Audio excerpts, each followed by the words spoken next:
पूरे देश में इस वक्त किसान आंदोलन की आड़ में जमकर सियासत हो रही है।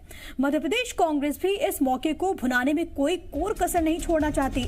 ऐसे में किसानों को साधने के लिए कांग्रेस महात्मा गांधी के नाम का इस्तेमाल करने की योजना बना रही है। मध्य प्रदेश कांग्रेस जल्द ही किसान संघर्ष पद यात्रा शुरू करने जा रही है। खास बात यह है कि कांग्रेस महात्मा गांधी की दांडी यात्रा की तर्ज पर किसान संघर्ष पद यात्रा निकालेगी। कांग्रेस का यह कहना है कि किसान संघर्ष पद यात्रा के जरिए पार्टी हर किसान तक पहुंचेगी। बीजेपी की किसान विरोधी नीतियों को बताएगी।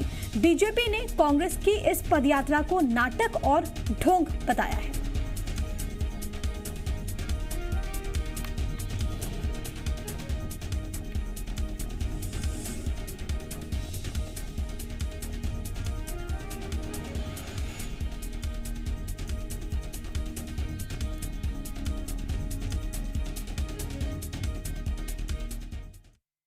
लगातार अभिव्यक्ति की स्वतंत्रता पर हमले हो रहे हैं। हम गांधी जी के अनुयायी हैं, हम गांधी जी के रास्ते पे चलने वाले लोग हैं। हम भी उसी तरह पद यात्रा करेंगे। और इन जो गोडसे के भक्त हैं, जो खुद को राष्ट्रभक्त बताते हैं, जिनका आज़ादी के आंदोलन में कोई योगदान नहीं, ऐसे हम काले अंग्रेजों को हम भगाएंगे। क्योंकि इन काले कानून, किसान कानूनों के माध्यम से यह किसानों को बर्बाद करने पर तुले और किसानों की हक की लड़ाई हम लड़ रहे हैं। और हम किसान के समर्थन में पद यात्रा निकाल कर इन काले कानूनों को वापस देने के लिए और इन गोडसे अगर ये महात्मा गांधी के रास्ते पर चल रहे होते तो संवाद करते, बातचीत करते और हल निकालने की तरफ आगे बढ़ते। लेकिन ये समस्याओं को पैदा करने वाली कांग्रेस रही है, अराजकता को बढ़ावा देने वाली कांग्रेस रही है, ये आतंकवाद को पालने पोसने वाली कांग्रेस रही। महात्मा गांधी जी से इनका कोई संबंध दूर दूर तक नहीं है। इनका संबंध केवल सोनिया और राहुल जी से है। तो लगातार इस पूरे मसले पर सियासत गर्म है और अब कांग्रेस पार्टी ने ऐलान कर दिया है कि संघर्ष पद यात्रा के जरिए पार्टी हर किसान तक पहुंचेगी। क्या कुछ इसका असर देखने को मिलेगा, जरा ये समझने की कोशिश करते हैं। इस वक्त मेरे साथ मेरे सहयोगी प्रमोद जुड़े हुए हैं। प्रमोद, क्योंकि तीनों कृषि कानून को लेकर लगातार कांग्रेस पार्टी आक्रामक भी नजर आ रही है।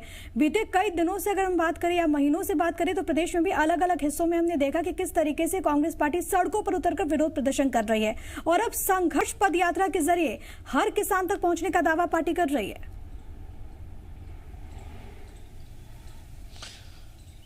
बिल्कुल, देखिए, सत्ता से बेदखल कांग्रेस अब अपनी ज़मीन मजबूत करने के लिए अलग अलग तरीके अपना रही है। देखिए, अब गांधी जी की या राय पर चलेगी कांग्रेस और पदयात्रा करेगी। किसान संघर्ष पदयात्रा ये प्रदेश भर में कांग्रेस निकालेगी और हर किसान तक पहुंचने का कांग्रेस का प्लान है।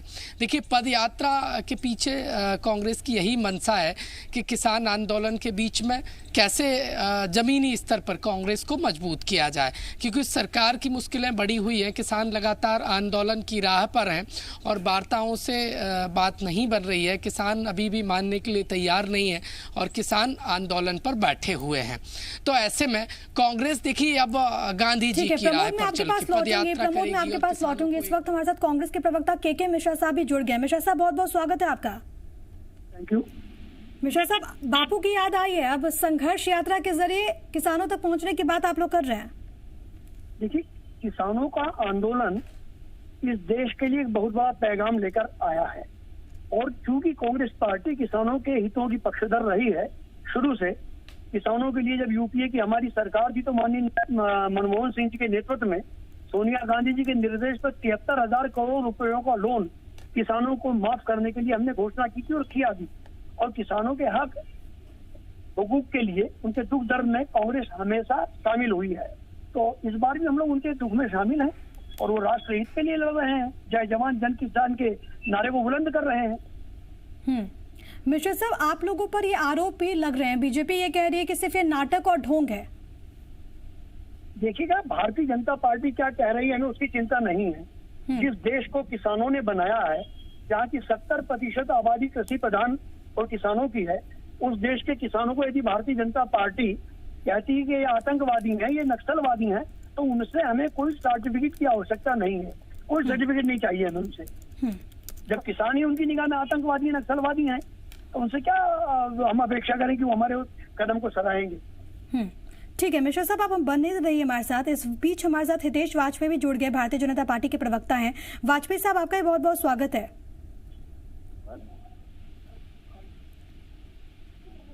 वाजपेयी साहब, क्या मेरी आवाज आप तक पहुंच पा रही है? बिल्कुल मिल रही है, आपको मिल रही है जी।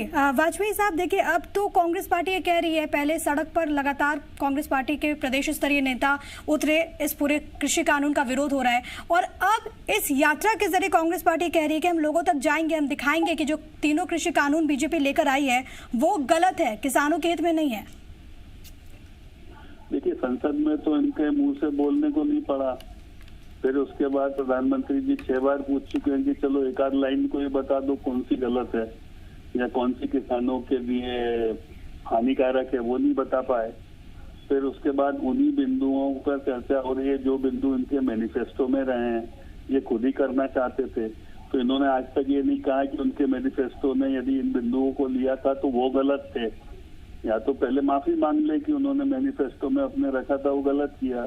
फिर जो कॉन्ट्रैक्ट फार्मिंग जैसे विषय हैं जो ऑलरेडी पंजाब में और इसमें सब जगह लागू है, तो दूसरा ये बोल दे कि पंजाब में माफी मांग ले और वापस करें इसको कि पंजाब में कॉन्ट्रैक्ट फार्मिंग नहीं होगी, तो वो भी नहीं कर पाएंगे ये। तो ये टोटली कंफ्यूज पार्टी है और ये कुछ नहीं कर रहे हैं। इनको जहाँ भी अलाव दिखाई देता है आंदोलन का या किसी भी प्रकार का सत्ता विरोधी, तो वहाँ जाके अपनी रोटी सेकते हैं। उसके बाद भी इनकी रोटियां ठीक से नहीं सीख पा रही, या तो जल जाती हैं या कच्ची रह जाती हैं। अभी बहुत दिक्कत से गुजर रही कांग्रेस। मिश्रा साहब जवाब दीजिए, तीनों कृषि कानून के तो आप भी हिमायती रहे, वक्त वक्त पर घोषणा पत्र में भी बात की है, लेकिन आप जब सरकार ये कर रही है तो ऐतराज क्यों है? सिर्फ सियासत चमकाना है, ये कहना है बीजेपी का। चर्चा उनसे किया जाना मुनासिब होता है जिनकी आंखें खुली हो, जिनके कानों में स्पष्ट सुनाई देता हो और जो लोकतंत्र में आस्था रखते हो। मुख बधिरों की फौज में, चाहे वो पार्लियामेंट में बैठे हों, उनसे क्या बात की जाए? तो हिटलर है जो किसानों की आवाज सुनना नहीं चाहते हैं, भ्रम पैदा करते हैं कि हम सिर्फ एक कॉल की दूरी पर हैं और सैकड़ों किलोमीटर तक कीले इस रास्तों में ठुकवा रहे हो। तो ये लोकतंत्र की परिभाषा है क्या? ये प्रजातंत्र की परिभाषा है क्या? और बिल लेकर आए हिटलरशाही का प्रतीक है क्या? पार्लियामेंट में बिल पर चर्चा हुई? उद्योगपतियों से सलाह लेकर बिल बना दे, राष्ट्रपति जी से हस्ताक्षर करवा दे, ये कौन सा अध्यादेश होता है? मिश्रा साहब एक सवाल का जवाब दीजिएगा, जब संसद में प्रधानमंत्री मोदी भी इस बात का जिक्र कर चुके हैं कि नए कानून किसी को बाध्य नहीं करते, बिल्कुल वैकल्पिक है, फिर भी कांग्रेस पार्टी को भरोसा क्यों नहीं है? नहीं, आप बताइए, मोदी जी को ये बिल वापस लेने में तकलीफ क्या है? वो क्यों बहाने बना रहे हैं कि बाध्य नहीं होगा, किसानों का हित नहीं होगा? पूरा देश और किसान जान रहा है कि उस पर क्या विपत्ति आने वाली है, उसे कौन ठगने वाले लोग हैं। हिंदुस्तान की जनता को उस महंगाई का या उन वस्तुओं के किन किन दामों का शिकार होना पड़ेगा मुनाफाखोरों से। इस पर स्पष्टीकरण क्यों नहीं देती भारतीय जनता पार्टी? सिर्फ मोदी जी ने कह दिया है, खुदा ने कह दिया है। वाजपेयी साहब जवाब दीजिए। देखिए, इन लोगों की कोई हैसियत बची नहीं, दिमागी दिवालियेपन से गुजरती मस्करों की फौज बन गई है कांग्रेस। भाई, मोदी जी कोई निजी व्यक्ति नहीं, देश के प्रधानमंत्री हैं। एक अध्यादेश के माध्यम से इन्होंने ऑर्डिनेंस के माध्यम से कानून आए, उसके बाद दोनों पार्लियामेंट में चर्चा हुई। चर्चा होने के बाद भी आज आपने भी पूछ लिया कि चलो भाई क्लॉज वाइज बता दो क्या दिक्कत। बोले नहीं साहब, हमको तो अब क्या है भाई, इनको करना ही नहीं है ना। एक उद्दंड बालक जो होता है ना, जिसने तैयारी नहीं करी, जिसको पढ़ना नहीं है, लिखना नहीं है, परीक्षा नहीं देनी, तो लगा नहीं था परीक्षा निरस्त कर दो। भाई क्यों कर दो ये नहीं बताएगा वो कि भाई क्या कारण है जो निरस्त कर दो। क्यों? क्योंकि भाई दिमाग ही नहीं इस्तेमाल करता है ना, वो तो है ही उद्दंड, शरारती बच्चा है। और इसीलिए क्या है, लोकतंत्र में इनका चुनाव भी नहीं, जनता भी समझ रही है इस बात को। भाई आपके टैक्स का पैसा, उसका प्रबंधन मेरिट के, योग्यता के आधार पर, तर्क और वितर्क के आधार पर होगा या इनकी जिद पे होगा? और मूर्खतापूर्ण जिद, मतलब जो काम आप पंजाब में कर रहे हो वो देश में नहीं होने दे रहे। बंद कराओ, चलो पंजाब में कॉन्ट्रैक्ट फार्मिंग बंद करा दो। यदि इनमें वाकई में इन्होंने सच्चाई का दूध पिया है तो चलो करके बताओ। नहीं करेंगे ये, क्योंकि ये तो झूठे हैं ना। इनको तो केवल फर्जी सियासत करनी है और इसको जनता भी समझ चुकी, इसलिए तो खड़ी नहीं होती ना। इनकी रोटी कहीं जली रह जाती है और कहीं अधपची रह जाती है। मैं तो कह रहा हूँ ना, ये हाल तो इनका। गंगा में डुबकी लगाने से आप क्या हो जाओगे, मोक्ष मिल जाएगा। चलिए ठीक है, ठीक है, ठीक है, ठीक है। अब देखना बहुत ज्यादा महत्वपूर्ण होगा, जनता पर छोड़ दीजिए, देखना बहुत ज्यादा महत्वपूर्ण होगा कि जनता इसको कैसे लेती है। बहुत बहुत शुक्रिया आप दोनों का। के मिश्रा आपका बहुत बहुत शुक्रिया, हितेश वाजपेयी आपका बहुत बहुत शुक्रिया, प्रमोद आपका भी बहुत बहुत शुक्रिया तमाम बातचीत के लिए और तमाम जानकारी के लिए।